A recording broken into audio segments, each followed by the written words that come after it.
अस्सलाम वालेकुम Pakistan, this is मलिया Hashmi, you watching my YouTube channel. नाज़रीन, बात करेंगे आज की टॉप स्टोरीज़ पे। इससे पहले कि हम आज की इम्पॉर्टेंट स्टोरीज़ डिस्कस करें, आज की एक बहुत ही अहम खबर मैं आपको देती जाऊं जो मेरे आपके लिए तो बहुत इंपॉर्टेंट है, लेकिन ऑब्वियसली जो इस वक्त at the helm of affairs हैं, जो लोग जिन लोगों को इस पर फ़िक्रमंद होना चाहिए, उनकी लीस्ट प्रायोरिटी लिस्ट में भी शायद ये चीज़ नहीं है। और वो ये कि ₹3.5 फ़ी यूनिट बिजली की कीमत में इजाफा कर दिया गया है। लेकिन कोई फिक्र की बात नहीं है उनके लिए, मेरे आपके लिए तो है जिन्होंने अपने बिल्स पे करने, लेकिन उनके लिए ज़्यादा फिक्र की बात क्या है कि इमरान खान को कैसे अगले इलेक्शन में आने से रोका जा सकता है। उनके लिए फिक्र की बात यह है कि किस तरह से मियाँ साहब के लिए एक ऐसा माहौल क्रिएट किया जा सके जिसमें जो शख्स उनकी करप्शन पे आवाज़ उठाए, जो शख्स ये सवाल उठाए कि इमरान खान तो मुल्जिम है और उसके साथ जो सलूक किया जा रहा है और उसकी जमात को जिस तरह तोड़ा जा रहा है, जबकि ऑन द कॉन्ट्रेरी मियाँ साहब एक मुजरिम हैं, एक कन्विक्टेड क्रिमिनल हैं, और उनको रिलीफ देने के लिए किस तरह से पूरा निज़ाम जुटा हुआ है। जब हमारे चेयरमैन नैब नज़ीर भट्ट साहब ये कहें कि मैं तो अहद चीमा से माफ़ी मांगने के लिए भी तैयार हूँ, किस चीज़ की माफ़ी? ये एक बहुत लम्हा फिक्रिया है पाकिस्तानी अवाम के लिए कि इस वक्त निज़ाम चलाने वालों की प्रायोरिटीज़ क्या हैं और जो पाकिस्तानी अवाम जिनसे निज़ाम दरअसल बनता है, जो जमहूर हैं, जो लफ्ज़ जमहूरियत जिनसे निकला है, वो इस वक्त किसी खाते में शुमार नहीं होते। वो बिल्कुल कीड़े मकोड़ों की सी हैसियत है इस वक्त पाकिस्तानी अवाम की। लेकिन कोई ऐसी बात नहीं है। अब ज़रा इम्पोर्टेंट स्टोरीज़ पे आते हैं, जो असल इशूज़ हैं हमारे मौजूदा हुक्मरानों के। मसलन ये कि लतीफ़ साहब एक मुलाजिम थे ख़ाबर मानिका के, जो इमरान खान की मौजूदा एहलिया हैं, उनके एक्स जो ख़ाबर मानिका हैं उनके वो मुलाजिम हैं, जो बताते हैं कि किस तरह से इमरान खान से शादी से पहले ही बुशरा बेगम जो थी वो इलेजिटिमेट अफेयर उनका जो है बताया गया। और ये भी वो उसने बताया, अदालत में आज बयान दिया है। बड़ी शर्मनाक बात है, ये करने की बात नहीं है, लेकिन करनी इसलिए पड़ रही है कि इस वक्त आपका पूरा मेन स्ट्रीम मीडिया जो है वो इसी इशू की फिक्र में मुब्तला है।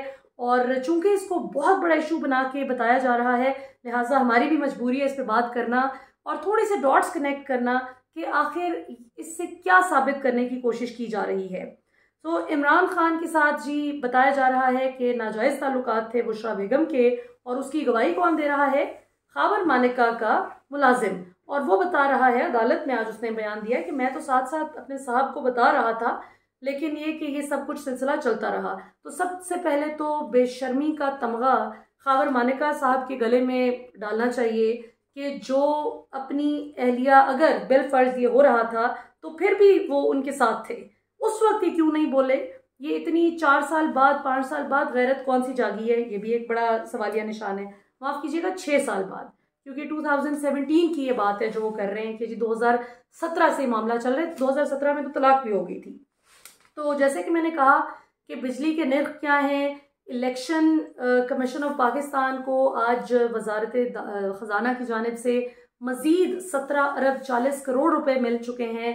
इससे पहले 10 अरब रुपए मिल गए थे, तो ये क्यूमुलेटिव सम जो है इसका बन जाता है 27 अरब 40 करोड़ रुपए, जो अभी तक इलेक्शन कमीशन को मिल चुके हैं। लेकिन अभी तक दूर दूर तक इलेक्शन की कोई सूरत हाल नज़र नहीं आ रही। लेकिन ये भी इनकी प्रायोरिटी लिस्ट में कहीं बहुत नीचे है, शायद हो ही ना अगर आप उसको चेक करें। अकबर एस बाबर एक बहुत ही इंटरेस्टिंग कैरेक्टर, वो जिस तरह वो नहीं होता, एक नाराज़ फुप्पो होती हैं जो हर शादी में जिन्होंने नाराज़ होना होता है कि मुझे उस तरह से इनवाइट नहीं किया, उतना प्रोटोकॉल देके जिस तरह से बुलाना चाहिए था, और कोई ना कोई हर चीज़ में मेन मेखें जो निकालने के लोग आदी होते हैं। बिल्कुल उसी तरह अकबर एस बाबर भी जब जब इमरान खान पे और कुछ नहीं बचता करने के लिए, तो फिर अकबर एस बाबर को मैदान में उतार दिया जाता है। तो उन्होंने आज ही पीटीआई का इंट्रा पार्टी इलेक्शन चैलेंज किया है, और सिर्फ उन्होंने नहीं कि एहतियातन अगर उनकी बोगस एप्लीकेशन रिजेक्ट हो जाती है या पाकिस्तानी अवाम के प्रेशर में रिजेक्ट करनी पड़ जाती है इलेक्शन कमीशन को पब्लिक कंजम्पशन के लिए, तो एहतियातन 7-8 मजीद शिकायतें भी दर्ज कर दी गई हैं इलेक्शन कमीशन में, सिर्फ पीटीआई के इंट्रा पार्टी इलेक्शन के खिलाफ, कि ये सही प्रोसेस फॉलो नहीं किया गया। इस सब का मकसद जैसे कि हम सब जानते हैं कि सिर्फ और सिर्फ ये है कि पीटीआई से बल्ले का जो इंतखाबी निशान है, बैट, वो छीनना है। क्योंकि इस वक्त आप किसी गांव में भी चले जाएं, 2013 में सिर्फ पढ़े लिखे नौजवान थे जो इमरान खान के साथ थे। 2018 में आपकी middle class, lower middle class, upper middle class, जो जितना भी एजुकेटेड चंक था उसकी मेजॉरिटी इमरान खान के साथ थी। लेकिन जिस वक्त ऑब्वियसली किसान फ्रेंडली पॉलिसीज़ बनी, हालांकि बुज़दार आपको पता है मैंने हमेशा बहुत वेहेमेंटली उसके खिलाफ बात की है और मेरी तनकीद बिल्कुल सही साबित हुई कि वो सबसे पहले इमरान खान का साथ छोड़ने वालों में साबित हुआ। बुज़दार, नदीम बाबर, रज़ाक दाऊद, चले वे कारतूस जो हैं, जो दूसरी पार्टीज़ का रिजेक्ट शुदा माल था, वो इमरान खान ने बहुत बड़ी गलती की अपने साथ शामिल करके और फिर उसकी सज़ा भी भुगती। उन लोगों ने इमरान खान को जितना धोखा दे सकते थे वो दिया। लेकिन इस सब के बावजूद कुछ पॉलिसीज़ ऐसी थी इमरान खान की जो पब्लिक फ्रेंडली थी, जो गरीब के लिए बहुत अच्छी थी। सेहत कार्ड बहुत अच्छा था, 10 लाख रुपए तक का हर ख़ानदान को मुफ्त इलाज। कोई सोच भी नहीं सकता था कि ये पाकिस्तान में कभी ऐसा मुमकिन हो पाएगा कि कोई ड्राइवर भी उसी प्राइवेट हॉस्पिटल में अपनी बीवी को लेके जा सकेगा जिसमें वो जिस साहब की गाड़ी चलाता है, वो अपनी एहलिया का इलाज करवाने के लिए जाएंगे। तो किसान है, एग्रीकल्चर में कितना ज़बरदस्त काम हुआ। पहली दफ़ा मिडल मैन की जो बदमाशी थी वो ख़त्म हुई और डायरेक्टली कंज्यूमर के साथ फार्मर कनेक्ट हुआ और कितना अच्छा उनको रेवेन्यू मिला। तो ऑब्वियसली जो देहात के लोग हैं, जिनको जो चीज़ मानी रखती है, उसको देखते हुए उन्होंने इमरान खान के साथ वो जुड़ते गए। फिर ऑब्वियसली कोई भूखा ना सोए, लंगर खाने, एहसास प्रोग्राम, ये शायद मेरे आपके लिए इतनी मानी ना रखती हों चीज़ें, जिनके सर पे अल्लाह का शुक्र है छत है, 2 वक्त की रोटी इजीली मिल जाती है, माशाल्लाह हमें कोई अल्लाह का शुक्र है मुश्किलात नहीं है। लेकिन जो लोग बेघर थे उनके लिए ऑब्वियसली ये लंगर खाने, एहसास प्रोग्राम, कोई भूखा ना सोए, ये चीज़ें बहुत ज़्यादा अहमियत की हामिल हैं। तो वो लोग जिनको कभी कोई पूछता नहीं था, इमरान खान ने उनके सर पे जाके हाथ रखा और उसकी वजह से आज वो चंक जो सारा बिरयानी खा के और कीमे वाले नान खा के और अपनी जहालत की वजह से जो ऐसे लोगों को वोट करते थे, जो सारा 5 साल उनको जलील करते थे, अब वो उनके खिलाफ खड़े हो गए। और अवाम चूंकि अब सारी की सारी इमरान खान के साथ खड़ी हो गई है, लिहाजा बल्ले का इंतखाबी निशान जो है वो छीनना अब इनेविटेबल हो चुका है। आज एक पाकिस्तान के सीनियर सहाफ़ी, मैं नाम नहीं लूँगी बेचारे, उनके लिए भी मुश्किलात ना क्रिएट हो जाए, उन्होंने, वो वाहिद थे, वो वाहिद नहीं, हाँ बल्कि यही कहना चाहिए वाहिद थे और सबसे पहले थे जिन्होंने, जो ही इमरान खान की गवर्नमेंट गई थी तो मुझे याद है कि इसी मेरे घर में मैंने खड़े होकर फ़ोन सुना था और मैं यकीन नहीं कर रही थी कि वो क्या बात कर रहे हैं। उन्होंने मुझे कहा था कि अब बच्चे तुम देखते जाना कि इमरान खान पे केसेस बनेंगे और इमरान खान को मच जेल में डालना है बलूचिस्तान में, ये जिद है नवाज शरीफ की। तो मैंने कहा कि ये व्हाट रबिश, ये कैसे हो सकता है, इमरान खान ने कौन सा जुर्म किया है कि उसको जेल में डाल देना है। और फिर हमने देखा कि एक एक करके बोगस केसेस बना बना के कि मेरे आपके लिए मज़ाहिका खेज केसेस ज़रूर थे, लेकिन चूंकि एक पब्लिक एक्सेप्टेंस क्रिएट करनी थी इस चीज़ के लिए कि if Imran Khan is put behind the bars, तो लोग इसको एक्सेप्ट कर सकें कि हाँ ये मुमकिन है। तो इसके लिए आपने देखा कि अदालतों के चक्कर और किस तरह से 100 से ज़ायद, बल्कि सॉरी डबल सेंचुरी होने वाली है अब तो केसेस की, जिस तरह से उन पे केसेस बनाए गए। तो ये सारी सूरत हाल जो थी, किसी भी चीज़ से पाकिस्तानी अवाम का रिजॉल्व कमज़ोर नहीं हुआ।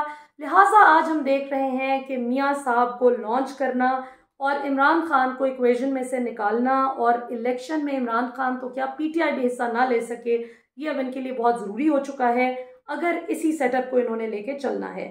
अव्वल तो इलेक्शन होंगे नहीं, यही सेटअप चलेगा। गिवन मियाँ साहब लीस्ट, आप क्या उसे कह सकते हैं, ही इज़ लीस्ट पॉपुलर। अभी अपने पूरे पॉलिटिकल करियर में कभी ज़िंदगी में मियाँ साहब इतने अनपॉपुलर नहीं हुए जितने आज वो अनपॉपुलर हैं। मुझे तो लगता है कि जो भी अपेरेंटली उनको लेके आया है कि आपको इक़्तिदार देते हैं, उसने मियाँ साहब की सियासी कब्र खोद दी है। इससे ज़्यादा किसी पॉलिटिकल फिगर के साथ बुरा नहीं कर सकते, जो मियाँ साहब खुद भी गले लगा रहे हैं सारी डेवलपमेंट को, और उनके साथ किया भी जा रहा है कि अवाम नफरत कर रही है और ज़बरदस्ती बोगस वोट्स की उम्मीद पे मियाँ साहब को मुसल्लत करने की कोशिश की जा रही है। अब मैं चूँकि ऑब्वियसली 2-2.5 महीने मैंने कोई वीलॉग्स वगैरह नहीं किए, जैसे कि हम कल बड़े अरसे बाद हमने बात शुरू की है। मैं एक दफ़ा पहले एक पूरे महीने के लिए ऑफेयर हो गई थी, वो खैर मैंने किसी को भी नहीं बताया। मुझे था कि channel really wanted to retain me, तो मैं ये बात ना करूं कि पब्लिक बैकलैश आता है फिर चैनल पे भी। लेकिन अब चूंकि चैनल के साथ मेरी बात हो गई है बिल्कुल क्लैरिटी के साथ, अब मुझे पता है कि फ़िलहाल जैसे कि आपको पता है कि मियाँ साहब आए थे तो उन्होंने कहा था कि मुझे 6 महीने का टाइम चाहिए कि मैं अपनी फेवर में जो है वो हवा बना सकूं। वो हवा अपने अंदर ही भरी जा रहे हैं माशाल्लाह। हवा बंद तो कोई नहीं रही अवाम की नैरेटिव की सूरत में, पॉजिटिव पब्लिक नैरेटिव की सूरत में। सो ऐसे में मुझ समेत कई लोगों को जो है वो ऑफ एयर किया गया। और ऑब्वियसली अफसोस तो इस बात पे होता है कि आप कुछ गलत बात भी नहीं कर रहे और आपको ऑफ एयर किया जाए। लेकिन मज़े की बात यह है कि मेरे भी कुछ ज़राए हैं ज़ाहिर है, तो मेरे ज़राए ने मुझे बताया कि टीवी प्रोग्राम से कोई मसला नहीं था। मसला सिर्फ और सिर्फ इस बात से है कि मैं जो ट्विटर पे, सोशल मीडिया पे अपनी एक व्यू पॉइंट मेरा जो है वो शेयर करती हूँ। बिसाइड्स ऑब्वियसली मरियम नवाज़ और Maryam Aurangzeb they are in love with me, तो मुझे बड़ी खुशी है कि अब उन्होंने बहुत अच्छा मुकाबला जो है ये शुरू किया है। और अब ये शुरू उन्होंने किया है, ख़त्म इंशाल्लाह हम इससे मिलके करेंगे। और आवाज़ तो ज़ाहिर इस तरह से दबाई नहीं जा सकती, सवाल तो होगा। और अल्लाह की शान आप देखें कि इससे पहले कि मैं मरियम औरंगज़ेब को एक्सपोज करती, 2 दिन से दानियाल अजीज़ इनके अपने वो एक्सपोज कर रहे हैं और वो कह रहे हैं कि मरियम औरंगज़ेब जो हैं वो क्या हैं, हादसात की सियासी पैदावार है। और उन्होंने बेड़ा गर्क कर दिया है पार्टी का भी, और मुल्क को और पार्टी को उन्होंने कोई फ़ायदा नहीं पहुंचाया। तो ये वो बात है कि जो अब इनके अपने क्वार्टर से आवाज़ उठनी शुरू हो गई है और ये सिलसिला रुकेगा नहीं। अभी जावेद हाशमी देखें वो कितने डिस्ग्रंटल्ड एक्स PTI मेंबर हैं, अभी वो PMLN में हैं, दोबारा से उन्होंने PMLN ज्वाइन की PTI छोड़ के। वो भी ये बात कर रहे हैं कि इमरान खान इस वक्त जो है उसकी पॉपुलैरिटी उरूज पे है। सो जिस वक्त हम ये बात करते हैं तो तकलीफ शुरू हो जाती है कि जी इन्होंने बहुत इमरान खान के हक में बात कर दी। आप बाहर निकल के देखें, रेडी वाला, छाबड़ी वाला, छली वाला, जूते पॉलिश करने वाला, किसी से भी आप बात करें, लिटरली मैं आपको बताऊं, जो हमारा क्लीनिंग स्टाफ है, जो सफाई वाला है, जो कोई ड्राइवर उठा के देख लें, कोई काम वाली मासी उठा के देख लें, आप यकीन करें कि हर बंदा इस वक्त पाकिस्तान के बारे में परेशान है। And they are all talking about Imran Khan. हर किसी को इस बात की फिक्र है कि कहीं इमरान खान के साथ कोई जुल्म ना हो, कोई ज्यादती ना हो। ये आखिर में एक बहुत इम्पॉर्टेंट चीज़ जो मैं डिस्कस करना चाहूँगी, ऐसा नहीं है कि इमरान खान की जो पार्टी है या उनकी जो परफॉर्मेंस है वो ऐसी थी कि बिल्कुल फ्लॉलेस थी, कोई गलतियाँ नहीं थी। और ऐसा भी नहीं है कि उनकी जो एहलिया हैं बुशरा बेगम, उनको सवाल नहीं करना चाहिए। जो मैं कल भी बात कर रही थी कि अगर मरियम नवाज़ अपने वालिद के प्राइम मिनिस्टर होने की वजह से जवाबदेह हैं कि वो फॉर्मर प्राइम मिनिस्टर की बेटी हैं, तो बुशरा बेगम भी जवाबदेह हैं, मरहूमा कुलसूम नवाज साहिबा भी जवाबदेह थी, जरदारी साहब भी जवाबदेह हैं कि वो बेनज़ीर साहिबा के हस्बैंड थे और ऑब्वियसली इनके बच्चे भी। लेकिन मसला कहाँ पे आता है? मसला वहाँ पे आता है कि जब आप एक चीज़ को कानून के मुताबिक लेके चलने की बजाय इस तरह से पर्सनल हथकंडों पे उतर आते हैं। मैं कभी भी बुशरा बेगम की फ़ैन नहीं रही, कभी भी। I have never been her fan. मैंने कभी भी उनको पब्लिकली किसी भी प्लेटफॉर्म पे डिफेंड नहीं किया कि अच्छा जी उन पे फलां इल्ज़ाम क्यों लग गए, फलां क्यों पूछे। पूछें, नैब को हक है वो पूछे, FIA को हक है, एंटी करप्शन ये बने इसलिए इदारे कि मुझे, आपको, हम सबको पूछें। लेकिन मसला वहां पे आता है कि जब आप इस तरह की फजूल तरीन घटिया हरकतें करते हैं कि आप किसी का मुलाजिम उठा के ला रहे हैं और आप इस तरह की गुफ्तगू कर रहे हैं जो कभी हमारे वालिदैन ने हमारे साथ आज तक इस तरह की बात नहीं की। हम आज तक इतने बड़े होके अपने वालिदैन के आगे इस तरह की बात नहीं कर सकते। जब उस तरह की चीज़ें आपका मेन स्ट्रीम मीडिया डिस्कस करेगा, ये 2-2 टके की औरतें, माजरत के साथ, एक्सक्यूज माई फ्रेंच, घटिया तरीन औरतें जिनका काम ही एक है, जिनको ऑब्वियसली एजेंसीज एक ख़ास मकसद के लिए यूज़ करती हैं मुख्तलिफ ममालिक की, उनको यूज़ करके आप प्राइम टाइम पे मेन स्ट्रीम मीडिया पे जब आप टाइम देंगे और आप पूछेंगे कि हाँ जी बताएं फिर क्या था।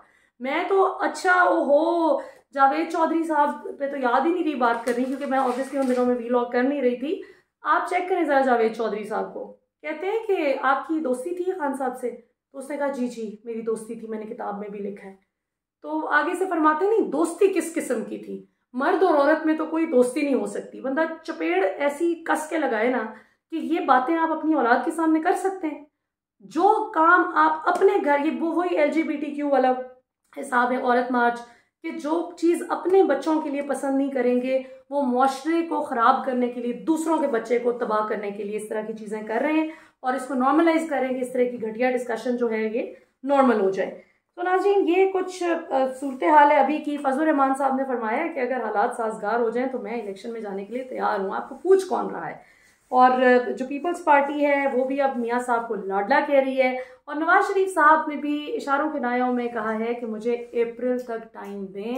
ये बड़े मुस्तनद ज़राए ने बताया, और हम तो पहले दिन से कह रहे थे कि मियाँ साहब ने ये मुझे और कुछ लोगों को जो ऑफर किया है वो इसीलिए किया है कि इन 6 महीनों में इनको हर वो बंदा उसका मुंह बंद चाहिए टीवी पे कि जो मियाँ साहब को क्वेश्चन करे। अब मियाँ साहब को फरिश्ता बना के जो दिखाने की एक दौड़ लगी हुई है, उसमें मिसाल बड़ी मायूब सी जहन में आती है तो फिर मैं देती नहीं हूँ ऐसी।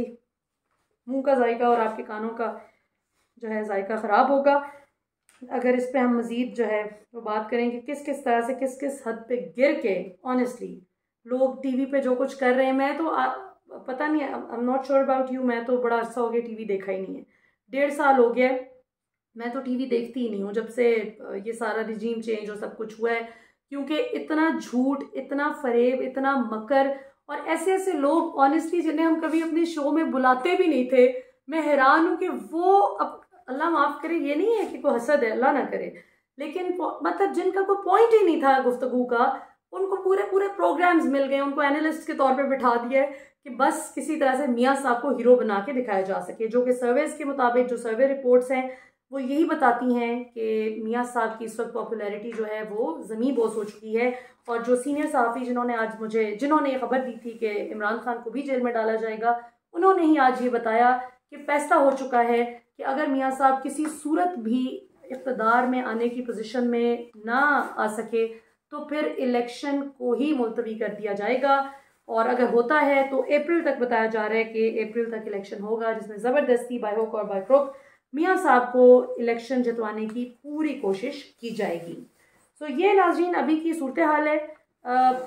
नून लीग ने जो इलेक्शन, अपना इंट्रा पार्टी इलेक्शन करवाया था पिछले साल मार्च में, उनको कहा गया नहीं करवाया, मई में उन्होंने कहा हम करवा लेंगे, नहीं करवाया, फिर उसके बाद पूरा साल गुजर गया, फिर अभी भी जनवरी नहीं जी, फरवरी नहीं, मार्च में जाके फिर उन्होंने इस साल अपना इंट्रा पार्टी इलेक्शन करवाया। एंड गेस व्हाट, वही सारे लोग, शहबाज शरीफ ने अपनी पोजीशन रिटेन की, मरियम नवाज ने अपनी, एहसन इकबाल ने अपनी, अता तारड़ और मरियम औरंगजेब ने, आपको पता है चूंकि चोटी का मुकाबला है, कांटे का मुकाबला है कि कौन ज़्यादा वेट लिफ्टिंग करेगा, तो वो दोनों जो है माशाल्लाह अपनी अपनी मेहनत के बलबूते पे, और ये मेहनत पे, ये सरियान मेहनत पे इनको मिले हैं। बाकी तो जाहिर है कि शायद रिगार्ड करके दे दी हों पोजीशंस, लेकिन ये दो तो सख्त किस्म की वेट लिफ्टिंग के बाद ये मिली हैं पोजीशंस। तो वो सारे आंख के तारे जिनको बिला मुकाबला जो मुंतखब हुए हैं, वहाँ पे कोई मसला नहीं उनके अनअपोज्ड इलेक्ट होने पे, लेकिन यहाँ पे चूंकि इनका ख्याल था कि इमरान खान चूंकि बहुत रिगार्ड करते हैं बुशरा बेगम का, और पीटीआई के अंदर जाहिर है कि वो एक चीज़ है कि मौरूसियत के खिलाफ ही तो लोग नून लीग पीपल्स पार्टी से तंग आके पीटीआई में आए, तो अगर यही काम पीटीआई में होता तो बहुत से लोग इमरान खान के खिलाफ खड़े हो जाते, और इमरान खान को इस बात का बहुत अच्छी तरह से अंदाज़ा भी है। तो और उनकी बहनें तो पॉलिटिक्स में आने में कोई इतनी इंटरेस्टेड नहीं थी। तो इमरान खान ने बहुत ही अच्छा मास्टर स्ट्रोक है, देखें जेल में बैठ के भी एक बंदे का कितना दिमाग काम कर रहे हैं माशाल्लाह, कि उन्होंने बैरिस्टर गौहर, जो बहुत ही बड़े रीजनेबली डिसेंट आदमी हैं, बहुत तमीज़दार हैं, कोई तू तड़ा नहीं करते, is been to my show many times, बहुत अच्छे तरीके से अपना पॉइंट ऑफ व्यू जो है puts across his point really well, तो उनका इमरान खान ने चुनाव किया कि उन पे तमाम लोग मुत्तहिद भी हो जाएंगे, मुत्तफिक भी हो जाएंगे, और कोई ये भी नहीं कहेगा कि पीटीआई में भी मौरूसी सियासत ने जन्म ले लिया है। अब इस चीज़ का मसला है, और इस चीज़ को अब चूंकि इस पर कोई पोलिटिकल नैरेटिव नहीं बन सकता, तो लिहाजा अब वो शोर ये मच रहा है कि जी पीटीआई ने सही प्रोसीजर फॉलो नहीं किया। और कह कौन रहा है? वो जमातें जो मौरूसी सियासत से कभी बाहर आ ही नहीं सकती, ये ख्वाजा साद रफ़ीक हों, चलें फिर इंशाल्लाह डिटेल में किसी और प्रोग्राम में डिस्कस करेंगे कि इनको बड़े बड़े मसले रहे हैं। ये जो हमजा शहबाज के साथ इनकी एक टसल थी, जिसमें हमजा शहबाज को शहबाज शरीफ ने आगे पुश किया था और ये पीछे रह गए थे, तो बड़ा बोलते थे ख्वाजा साहब, ये करें ना डिनाई इस बात को, जिन लोगों के सामने बोलते थे उन्होंने बताया हुआ है, और ये तो अब जुबान ज़द आम है बात कि किस किस तरह से मौरूसियत की मार खाई है, मौरूसी सियासत की वजह से जो जेन्युइन अच्छा ग्रास रूट से उठा हुआ जो आपका पॉलिटिकल वर्कर है वो कभी भी उस मकाम तक नहीं पहुंच पाता जो वो डिज़र्व करता है। मरियम नवाज हों, ये बिलावल हों, हमजा शहबाज हों, ये किसी भी सियासतदान के ऐसे बच्चे कि जिन्होंने कभी ज़िंदगी में कोई इंटर्नशिप तक नहीं की, लेट अलोन कोई भी, मैं कहती हूँ 2 दिन का ही कोई काम कर लिया हो, उनको जब आप उठा के पार्टी का इतने अहम ओहदे दे देंगे और ऐसा ऐसा पढ़ा लिखा बंदा हाथ बांध के आगे खड़ा होगा उनके, तो ऑब्वियसली पाकिस्तानी अवाम फिर ऐसे निज़ाम से नफरत ही करेंगे। सो इमरान खान का मसला नहीं है, it's not about Imran Khan, it's about Pakistan, it's about the system of Pakistan which needs to be corrected. Pakistan का एक प्रॉपर एक ओवरहॉल की ज़रूरत है इसको। और ये कोई आर्मी से लड़ाई नहीं हो रही, इमरान खान जितना प्रो आर्मी भी कोई नहीं है, ये भी मैं आपको बता दूं। और मिलिट्री में जितना इमरान खान मकबूल है, बाकी पूरे मुल्क के तो सर्वे सामने आ रहे हैं ना, मैं आपको लिख के देने के लिए तैयार हूँ कि मिलिट्री में आप आज कोई सर्वे करा लें तो सबसे ज़्यादा जो वोटर्स और सपोर्टर्स निकलेंगे वो इमरान खान के ही निकलेंगे। सो कोई ये हमें ना बताए कि इमरान खान फौज के खिलाफ है और 9 मई जो इमरान खान ने कर दिया, 9 मई उन्होंने किया जिन्होंने उसका फ़ायदा हो रहा है। और कल इमरान खान ने कैटेगोरिकली अदालत में भी ये बोला है कि 9 मई लंदन प्लान का हिस्सा था। और एतजाज़ एहसन साहब मेरे प्रोग्राम में 2 दफ़ा बड़ा क्लियरली उन्होंने ये बात की कि अगर 9 मई को आपने इसकी तय तक पहुंचना है कि किसने किया, ये क्या था, तो आपको चाहिए कि आप सीधा सीधा IG police Islamabad IG police Punjab doctor Usman और Rana Sanaullah the then interior minister, इन दोनों से आप पूछें कि भाई ये कैसे हो सका, ये कैसे मुमकिन हो पाया कि चिड़िया भी जहाँ पर नहीं मार सकती वहाँ तक लोग कैसे इतनी आसानी से पहुँच गए। और मैंने अपनी ज़िंदगी का सबसे ज़्यादा हिस्सा लाहौर में गुजारा है, ग्रू अप इन लाहौर, मुझे पता है कि वहाँ पे वो चेक पोस्ट आने से दूर पहले ही लोग अलर्ट हो जाते हैं, फौजी खड़े होते हैं, पूरी चौकी है। तो ऐसे कैसे हो गया ये सब कुछ? तो ये वो सवाल है कि जो ऑब्वियसली जिनके जवाब इनको देने होंगे, जो इसके पॉलिटिकल बेनिफिशरीज हैं। इसको इमरान खान वर्सेस मिलिट्री बना के you can't get away with it. आपके पास इक़्तिदार था, आपको जवाब देना होगा। ये ब्यूरोक्रेट्स तो जिस तरह अभी आईजी साहब हैं, ये कल को किसी और पोजीशन पे चले जाएंगे। असल जवाब तलबी तो पाकिस्तान की आवाम सियासतदानों से करेगी और करनी भी चाहिए। तो अभी तक ये नाज़रीन इतना ही। इंशाल्लाह कल हम मज़ीद ज़रा बात करेंगे। आज मेरे पास और भी बहुत से टॉपिक्स थे, लेकिन चूँकि we running out of time और माशाल्लाह मैंने अपना रिकॉर्ड तोड़ा नहीं है, फिर 22 मिनट की बना दी। मैंने सोचा था कि 10 से 12 मिनट की होगी, so it's easy for you to watch, it's easy for me to make. लेकिन मेरा ख्याल है कि वो कोई स्टार्ट स्टॉप का जो है ना, मेरा कोई मैकेनिज्म है ही नहीं। तो इंशाल्लाह कल कोशिश करेंगे कि will make it short and crisp. अभी तक के लिए इतना ही। पाकिस्तान हमेशा जिंदाबाद।